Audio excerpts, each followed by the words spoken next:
As a product manager, you have to always evaluate your priorities and prioritize the ones that make the most sense to you.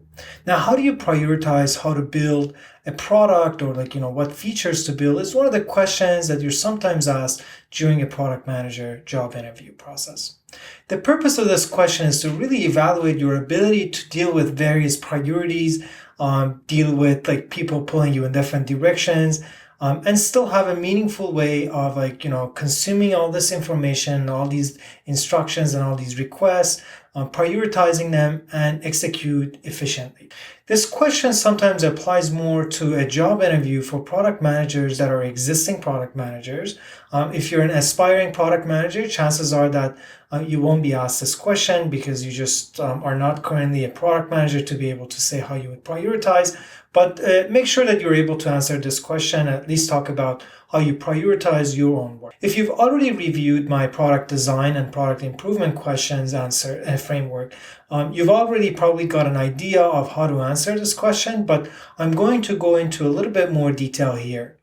I think there are different frameworks that you can use. I personally like to keep things very simple because I believe that even in the real world, as a product manager, you usually don't have all the time that you to do unlimited amounts of analysis of looking at all your options. So I'm a big fan of using a framework that is practical and easy to work with, and it's also easy for the interviewer to understand.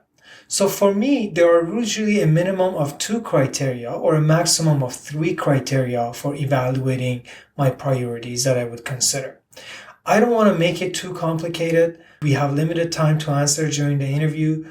So I like to kind of go with more of a qualitative approach rather than a quantitative one. So the first 2 that I think you should think about are the impact to the user and the implementation cost.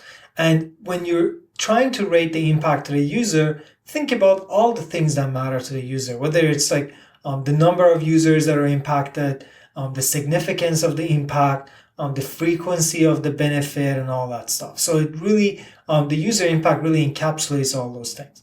And for the implementation cost, try to think about both the initial setup cost and the maintenance cost. The importance of the maintenance cost here really depends on where your company is and where the product is in its maturity.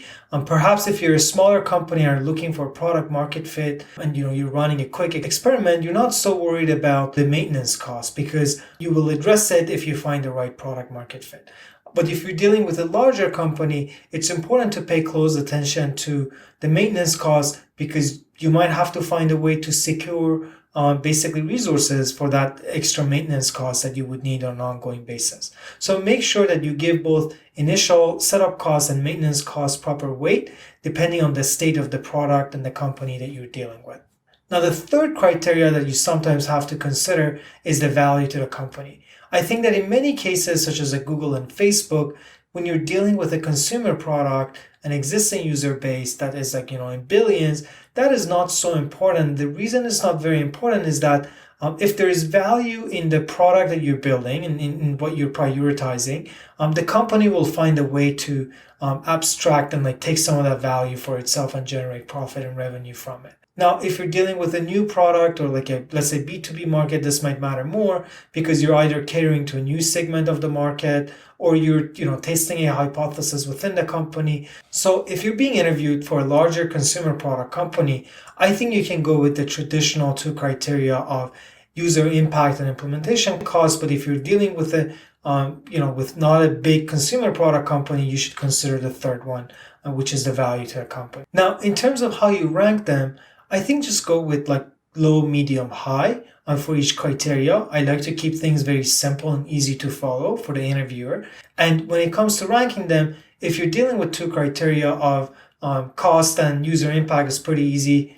Your highest priority is kind of obvious, the most valuable to the users and lowest cost. And then I like to prioritize high value onto the users and high cost because I like to communicate the message that I like to put users always first. I hope you enjoyed this short tip. Let's continue.